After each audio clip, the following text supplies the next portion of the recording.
Hello, and welcome to a special edition of BED News. Tonight, a tragic story of suicide as David Reimer, the boy who was raised a girl, has taken his own life after years of internal torture, resentment, and emotional trauma. In 1965, Bruce and his twin brother, Brian, entered this world as two happy baby boys, but after a faulty circumcision in 1966, Bruce would never be the same again. His parents, as well as various psychologists, including the well-known Dr. Money, decided that it would be best if Bruce would be raised a girl, arguing that he was unable to live a normal sexual life from the time of adolescence, that he would be unable to consummate marriage or have normal heterosexual relations, and that he'll have to recognize that he is incomplete, physically defective, and that he must live apart from society. As a child, Brenda was constantly conflicted with how she felt internally and how her parents and doctors tried to make her feel externally. This conflict was reflected in her grades, overall school performance, and her struggling social identity. At 14, Brenda's parents finally decided to tell her who she actually was, and within the year, Brenda became David. Two psychologists have agreed to speak with us today to discuss David's developmental and psychological needs, as well as his growing social identity and learning abilities as he was growing up. Super and Harkness state at the center of the developmental niche, therefore, is a particular child of a certain age and sex with a certain temperamental and psychological dispositions. By virtue of these and other characteristics, this child will inhabit a different cultural world than other worlds inhabited by other members of the family. And further, the child's world will also change as the child grows and changes. Harkness also states, the primary view is to take the place of the child and look outward to the everyday world. I feel that these situations correlate to David's situation very well. By looking at the three interrelated components, we can relate David's experience to their theories. The first component of the developmental niche explains the physical and social settings of daily life in which a child lives. For example, the kind of company a child keeps. While growing up, David was given dresses to wear and girl toys to play with. David never wanted to play with these toys. He wanted to play with Brian's toys. Since his parents were so desperate for David to accept himself as a female, they continued buying him toys and clothes that were directed for females. Since David never wanted these, he inhabited a different cultural world than others in his family. Also, with the presence of multiple caretakers telling David that he is a girl where internally he does not feel that this is right, he tries to defend himself, stating that this is not the case.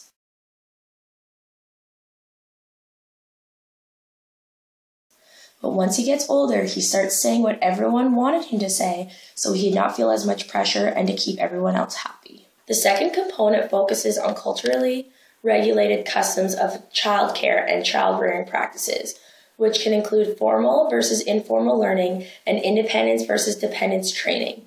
With respect to formal versus informal learning, Dr. Money was constantly telling David who he was and how to act, where David's internal feelings did not match what Dr. Money was telling him.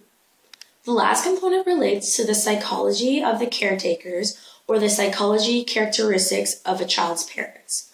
According to Super and Harkness, this is an important channel for communicating general cultural belief systems to children through very specific context-based customs and settings. For David's entire life, he was told by his parents that he is a girl named Brenda. But no matter what he was told by which parent, doctor, or psychologist, he still held true to what he felt about who he was.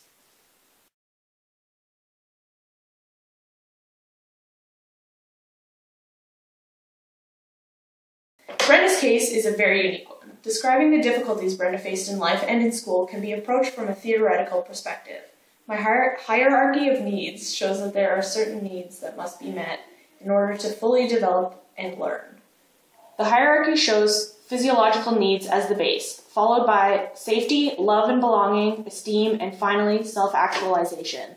In the case of Brenda Reimer, the physiological level of the hierarchy was met through the basics needed for life. These included breathing, eating, sleeping, and water. Brenda was not deprived of any of these things, so we must then look to the next stage of the hierarchy. The second level on my hierarchy is a level of safety. This safety includes security of body, health, family, and morality.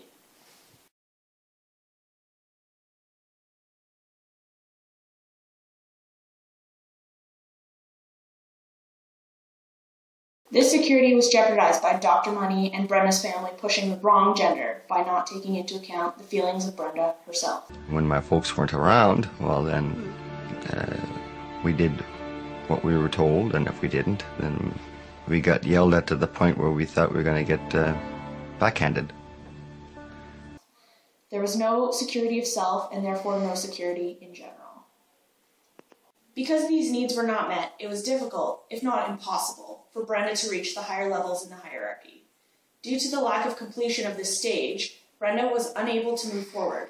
There was no feelings of belonging, confidence, ambition, problem-solving, creativity, or accepting of facts. Brenda was experiencing a serious conflict between her internal feelings and her external pressures. This conflict prevented Brenda from learning effectively in childhood. Brenda had almost no friends growing up. Girls didn't want to play with her because she wanted to play boy things. And boys, of course, didn't want a girl in their games.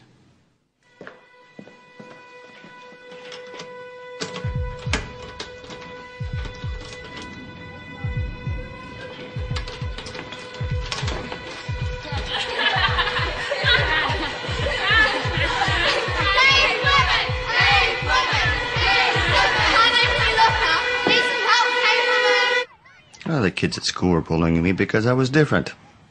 That's what kids do. Kids always bully somebody who's different. It's the law. One test in particular showed how unhappy Brenda was. Compared with most families, mine's the loser.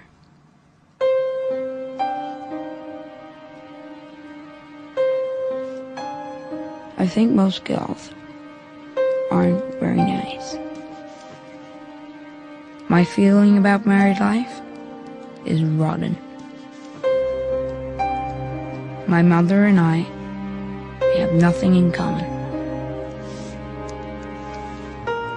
To me, the future looks bad. Someday, I will see the sun soon.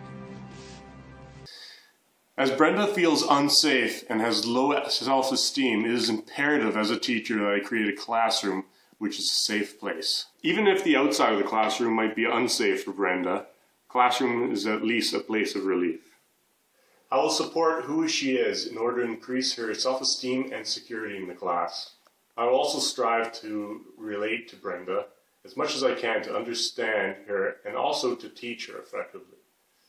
As it is very difficult to control what happens outside of class, as both professionals and parents support Dr. Money's study, I will nonetheless support Brenda at school in any way I can, through a support group, while doing yard duty, and in anti-bullying initiatives. Additionally, I will call on support staff and CAS as appropriate. We can see by today's special report that we should be accepting people for who they are and not for who society thinks they should be. Our ears are the best tools we have, and cases like this to tell us that we should be listening more. Thank you for joining us tonight. Sleep well, Canada.